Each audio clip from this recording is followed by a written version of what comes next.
El día de hoy hablaremos acerca de las teorías del consumo y vamos a hablar acerca de estas teorías por una razón muy importante.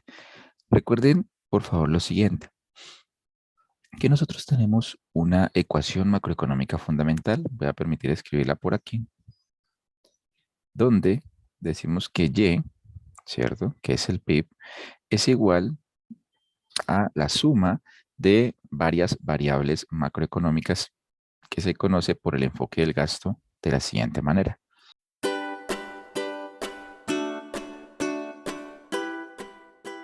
Pues bien, cada una de estas variables son muy importantes en macroeconomía, de donde cada una de ellas también requiere muchísimas clases, muchísimas horas de estudio. Esta, por ejemplo, exportaciones netas, se estudia en economía internacional. Esta de gasto fiscal se estudia en otra asignatura que se puede llamar teoría y política fiscal. Esta teoría de la inversión y esta teoría del consumo, pues es las que queremos tratar acá. Hoy, por supuesto, hablaremos acerca de las teorías del consumo. Hay, por supuesto, varias teorías acerca de la inversión también. Y esta es la que vamos a tratar ahora nosotros. Entonces, fíjense ustedes que lo que queremos hacer ahora es empezar a introducirnos en cada una de estas variables, dada su importancia y porque cada una de ellas tiene unas ideas económicas que en algunos casos son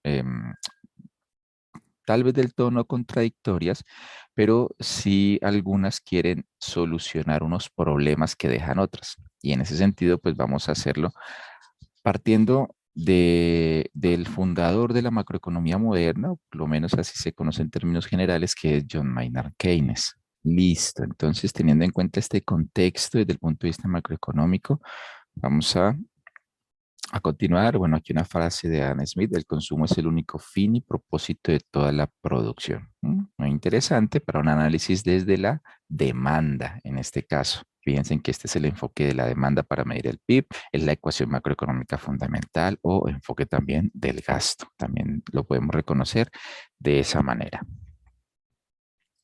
Vamos a empezar nuestro análisis de las teorías del consumo con la base. Y con la base es no necesariamente la que va a perdurar en el tiempo, pero sí la primer teoría alrededor del cual se van a construir las otras. Como digo, no es que vaya a ser la base en el sentido de que perdure en el tiempo, sino el inicio, más bien, el origen, porque a partir de ella es que luego se van a dar cambios, se van a dar otras teorías que quieren llenar vacíos que esta va a dejar y ya nos vamos a dar cuenta. Bueno, partamos entonces inicialmente de la función de ingreso-consumo. Recordemos que Keynes dijo lo siguiente: hay una ley psicológica fundamental en las personas en donde cuando sube su ingreso, el consumo también sube, pero menos que proporcional. Y de allí, de esa ley o de esa idea que Keynes ofrece acerca del consumo, se puede construir esta ecuación, ¿ya? La razón es porque miren ustedes que cuando el consumo sube, el ingreso sube, que uno lo puede identificar de esta manera, así como está acá, el ingreso, aquí sería el ingreso disponible, ¿cierto? Es Y menos los impuestos, sería el ingreso disponible, sube. El consumo también sube, que sería en este caso C sub 1, el parámetro que nos mediría ese efecto positivo y proporcional, pero menos que proporcional, ¿sí? Y es menos que proporcional porque en este caso C sub 1, y ahí arrancamos con nuestro primer punto, se conoce como la propensión marginal del consumo, se encuentra entre 0 y 1. Al estar entre 0 y 1, si el ingreso disponible sube en 100 unidades, el consumo va a subir menos de 100 unidades. Piensen ustedes que al multiplicar 100 unidades acá por ejemplo 80% daría 80 unidades de consumo. Otro elemento importante también a rescatar aquí, y digo importante porque tiene interpretación, es este parámetro que se encuentra acá, esta constante. que es C sub cero, y se conoce como el consumo autónomo. Es decir, que en la ausencia de ingreso, fíjense ustedes que si esto fuera cero acá, igual habría consumo. Y ese consumo se genera, es un consumo autónomo a partir de la ausencia de ingreso. Efectivamente, en macroeconomía hay personas que consumen sin ingreso. Por ejemplo, estudiantes. Por ejemplo, son pocas las personas, pero las hay. Las personas que viven de la bondad de otros. Pensemos, por ejemplo, los indigentes o personas que efectivamente no trabajan, no generan ninguna clase de ingreso y aún así hay otros individuos que les colaboran con los alimentos. ¿Ya? Allí hablaríamos de un consumo autónomo. En ausencia de ingresos, también hay consumo. Bueno, el grupo por excelencia en este caso son los estudiantes, tanto de colegios, escuelas, como también de las universidades. Hay estudiantes en las universidades que dependen de lo que sus padres les envíen. No trabajan, pero consumen un montón. Bueno, entonces les está comentando, ese es el primer punto entonces que quería tocar aquí con ustedes, como esta propiedad de la función de consumo keynesiana. Y la escribimos así desde el punto de vista matemático, ¿cierto? Teniendo en cuenta los elementos económicos que acabé de mencionar, y es la ley psicológica fundamental que predice Keynes y el consumo autónomo. Se puede escribir en esta ecuación matemática. Muy bien. Mm, Y a partir de esta ecuación es que nosotros vamos a ir trabajando en las otras teorías. Aquí estaría entonces la primera propiedad, es la propensión general al consumo, se encuentra entre cero y uno de los elementos más importantes de la teoría keynesiana, porque además de la ecuación macroeconómica fundamental, de esta ecuación que escribí aquí arriba, ¿cierto? Y haciendo pues algunos cálculos matemáticos, aquí no los vamos a hacer, porque digamos son los que se usan cuando se va a construir la curva IS o el modelo ISLM. Recordemos que al construir el modelo IS se llega a un equilibrio macroeconómico. Y ese equilibrio macroeconómico va a estar en función del multiplicador macroeconómico, en este caso. ¿Sí? Como digo, no vamos a hacer aquí la demostración, pero por sus clases de macroeconomía en cuanto al modelo ISLM, seguro recordarán que nos daba que esa parte del equilibrio en la economía dependía exactamente de este multiplicador de uno sobre uno menos C sub 1. Y noten aquí la importancia que ya se comienza a dar en la teoría keynesiana, teniendo en cuenta la propensión marginal al consumo, C sub 1. Y es que si C sub 1, ojo, si C sub 1 es cercana a 1, sucede que este denominador es cercano a cero, y al ser cercano a cero, entonces el impacto que tiene cualquier otro gasto al multiplicarse por este multiplicador, pues va a ser un impacto inmenso. ¿Ya? Recuerden, si C sub 1 es cercano a 1, este denominador es cercano a cero. Por lo tanto, 1 sobre un número cercano a cero va a ser un número muy grande. Y cualquier gasto, cualquier política macroeconómica, por ejemplo, incremento del gasto fiscal multiplicada por este multiplicador, pues lo que va a hacer es que el equilibrio del PIB o el PIB, llamémoslo de esa manera, el PIB crezca. Y entonces se justifica lo que es la intervención del gobierno nacional a través del multiplicador de macroeconómico, el cual depende a su vez de la propensión marginal al consumo. Es decir, que si el consumo de los hogares es bastante, teniendo en cuenta su ingreso, ¿cierto? O la unidad de ingreso, entonces cualquier política de gasto va a hacer que a través de ese multiplicador tenga un gran impacto en la economía. Y era la política de Keynes, o era la recomendación de Keynes, ¿no? Y es aumenta el gasto fiscal, que luego eso a través del multiplicador macroeconómico va a hacer que la economía salga mucho más rápido de esa crisis o de esa recesión. Observen aquí que aquí estarían los otros multiplicadores. Por ejemplo, bueno, en este caso sería el multiplicador del gasto fiscal, exactamente el mismo el multiplicador macroeconómico. Y en el caso del multiplicador también del gasto fiscal, no del gasto fiscal, de la política fiscal, pero en términos de los impuestos, pues es con un signo negativo, porque recuerden ustedes que si sube los impuestos, disminuye eh, el ingreso disponible y disminuye el consumo, ¿de acuerdo? Mientras que si los impuestos bajan, entonces lo que se estaría generando allí será una política fiscal expansiva también. Todos los tres multiplicadores dependen de la propensión marginal al consumo.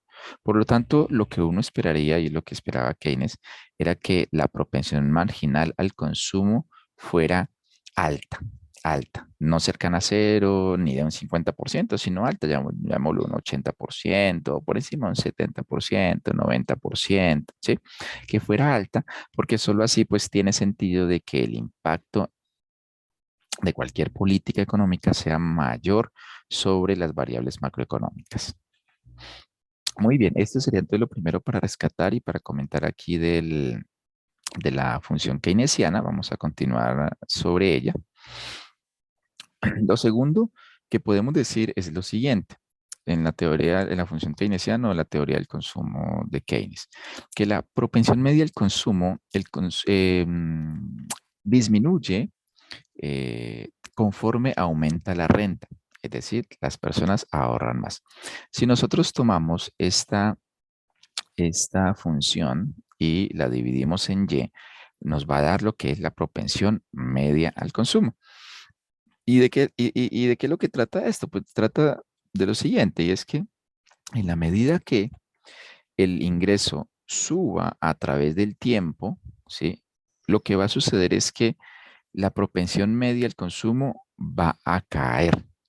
Y va a caer porque sucede que las personas, uno lo podría ver de esta manera, porque sucede que las personas entre más ingreso tienen, aunque también más consumen, también es cierto que su porcentaje de ahorro es mayor, ¿sí?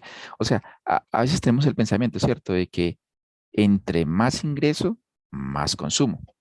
Y es verdad, las personas más gastan, pero ese mayor gasto no es, más bien, es en términos absolutos, en niveles, en la moneda local. Pero en términos relativos, en términos porcentuales, no es así. Piensen ustedes en lo siguiente y pensemos a través de esta pregunta. ¿Quién tiene mayor capacidad de ahorro? O en porcentaje, ¿quién ahorra más? ¿Las personas de bajo ingreso o las personas de alto ingreso? Piensen un poco en esa pregunta. ¿Quién tiene un porcentaje mayor de ahorro? ¿Alguien que se gana eh, 1 millón de pesos, 100 dólares? ¿O alguien que se gana 10 millones de pesos o 1000 dólares? ¿Quién ahorra más en términos porcentuales? ¿Será que una persona de alto ingreso, bueno, llamémoslo rica, ahorra un 10%?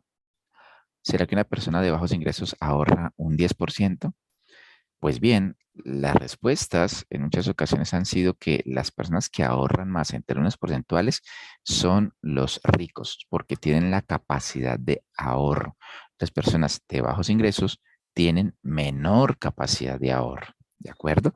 En ese sentido, entonces, fíjense ustedes que tiene un poco de lógica, ¿no? Lo que dice uno acá y es que a medida que pasa el tiempo, la renta aumenta y eso hace que la propensión media al consumo disminuya. ¿De acuerdo? Ahora, ustedes pudieran notarlo aquí en la ecuación de la siguiente manera. O sea, si nosotros tenemos aquí, por ejemplo, y, o sea, toda esta función, mejor dicho acá, la dividimos sobre y, ok, miren acá, sobre y. Noten que, por ejemplo, esta parte ya va a empezar a caer, porque C sub 0 es una constante, ¿cierto? Es el consumo autónomo. Cuando Y sube, pues esto cae. Y esta parte de acá, pues nos va a dar también similar, porque miren que esto que está acá, si lo dividimos sobre Y, al ser, esto al ser ingreso, el ingreso disponible y al estar restando los impuestos, pues va a ser menor que Y. Por lo tanto, al ser menor que Y, esto será menor que 1, ¿ya? Siempre será menor que 1. Y en este caso, al ser menor que 1, pues cuando sube Y, pues ese también sube, pero siempre va a ser menor que 1. Y este de acá nunca va, o sea, nunca no va a, no va a cambiar. ¿Por qué? Porque es el consumo autónomo, o sea, es una constante, ¿ya? Entonces aquí nosotros vamos a notar que efectivamente la propensión media al consumo va a disminuir. Las personas van a ahorrar más. Esto a medida que pasa el tiempo. Muy bien, tengámoslo por favor muy en cuenta porque esta va a ser de aquí es que va a partir una de las críticas o va a venir lo que vamos a conocer como la anomalía keynesiana.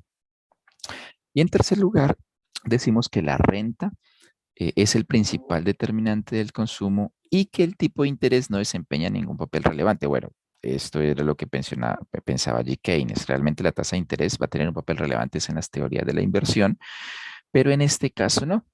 Em, en el consumo, el mayor determinante es el ingreso. Como ustedes pueden notar, en la función de consumo keynesiana, por ningún lado aparece la tasa de interés.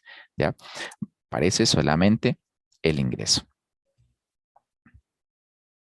En términos gráficos, esta sería la función de consumo keynesiana. ¿Sí? Se la recordarán por sus clases de macroeconomía en el modelo ISLM. Aquí tendríamos el consumo autónomo. Noten ustedes que el consumo autónomo, les decía, en ausencia de ingreso es positivo. Ahí está, mírenlo. Y ahí arranca la función de consumo porque tendría una pendiente positiva que es la propensión marginal al consumo. Mírenla, ahí está, que es esta misma, ¿cierto? Es esta misma C. Y lo que entonces nos indica es que cuando sube el ingreso, sube el consumo. Y es menos que proporcional y se puede notar porque la pendiente de esa línea recta es menor a la pendiente de 45 grados que se traza acá. Una pendiente de 45 grados que podríamos usar esta de guía, esta que es la propensión marginal del consumo con una pendiente igual a 1. Se puede decir acá 1, 1. Sí, podríamos decirlo de esa forma. Sí, una pendiente de 45 grados o de repente de pronto es un poco más inclinada, pero bueno, en todo caso tiene menor pendiente la función de consumo que la de 45 grados. Y aquí se puede ir notando el punto número 2 del cual hablábamos acá de una propensión media al consumo decreciente. Bueno, teniendo en cuenta entonces lo que hemos hecho y mostrado hasta el momento y que hemos explicado, pues vamos a pasar ahora sí a la problemática de esa función de consumo keynesiana y a partir de la cual, como les decía a ustedes hace un rato, da el origen al resto de teorías. Y tiene que ver con algo que se conoce en macroeconomía como la hipótesis del estancamiento secular. Esa hipótesis del estancamiento secular nos dice lo siguiente: dado que la renta crecería con el paso del tiempo, las personas consumirían menos y por lo tanto se llegaría a una larga depresión de duración indefinida. Recordemos que en la teoría del consumo keynesiana, la propensión media al consumo es decreciente a través del tiempo. Fue lo que vimos en este caso, ¿ya? Cuando sube el ingreso a través del tiempo, la propensión media al consumo disminuye, ¿ya? Cuál es entonces el punto allí? El punto aquí es que si esto se mantiene en el tiempo, o sea, si esto es cierto bajo la teoría del ingreso del consumo keynesiana, si esto es cierto, pues esto conllevaría a pensar que hay un escenario pesimista, ¿ya? Muy negativo, porque el ingreso en el tiempo va a crecer. Y entonces, si el ingreso en el tiempo va a crecer, la propensión media al consumo tendería a decrecer, ¿ya? Y llegaría al punto en donde se podría tener una depresión indefinida, ¿sí? Porque las personas van a consumir siempre menos, en general, ¿cierto? En general van a consumir siempre menos. Esa es la hipótesis del estancamiento secular, ¿ya? O sea, se llegaría a un estancamiento indefinido en el tiempo. Y esta primera anomalía quedó patente cuando después de la Segunda Guerra Mundial en Estados Unidos las rentas eran mucho más altas sin que por ello se diese un gran aumento de la tasa de ahorro, es decir, que la propensión media al consumo no disminuyó. Cuando pensamos en esta primera anomalía, es que efectivamente no se notó esa hipótesis del estancamiento secular. O en otras palabras, no se notó que la propensión media al consumo disminuyera. Recordemos aquí entonces en este caso que una propensión media del consumo decreciente en el tiempo tiene, tiene relación con la hipótesis del estancamiento secular, o sea, es como otra interpretación, solo que en este sentido un poco más, llamémoslo negativa, esa hipótesis del estancamiento secular. Y una anomalía, por eso estamos hablando de las anomalías de la función keynesiana, una anomalía o la primera anomalía tiene que ver con que esa hipótesis no se cumple o no se cumplió. Y el hecho de que no se cumpla la hipótesis, pues conlleva a que efectivamente la propensión media del consumo no disminuyó, ¿sí? O conllevó a eso, a que no disminuyera. Y esa primera anomalía se notó con esto, con lo que nos dice acá. Después de la Segunda Guerra Mundial en Estados Unidos, las rentas eran mucho más altas. O sea, después de 1900, ¿qué?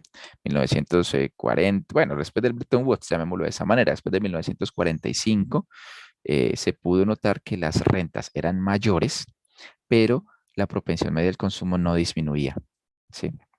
Y es más, no se daba una gran tasa de ahorro, ¿cierto? Que es otra forma de ver una propensión media al consumo decreciente. La segunda anomalía surgió cuando el economista Simon Kuznets elaboró datos o nuevos datos agregados sobre el consumo y la renta en un gran periodo. En este caso se remontó desde 1869, encontrando que la propensión media del consumo era bastante estable. Y este fue un trabajo empírico supremamente interesante porque a pesar de que la renta experimentaba un gran aumento en el periodo de estudio, casi 100 años, eh, la propensión media era estable. Y entonces surgió el enigma del consumo en macroeconomía.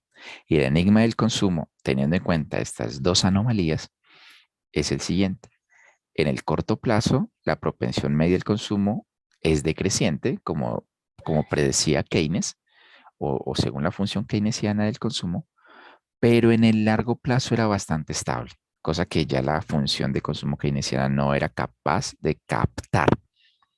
Este es el enigma del consumo y es a partir del cual van a surgir otras teorías del consumo. Aquí tendríamos la gráfica. Esta sería la función de consumo a corto plazo con una propensión media decreciente, ya la hemos visto, y esta sería la función de consumo a largo plazo con una propensión media constante. Y teniendo en cuenta el enigma keynesiano, vamos a continuar con las otras teorías del consumo. Y la que continúa será la teoría de Irving Fisher y la elección intertemporal.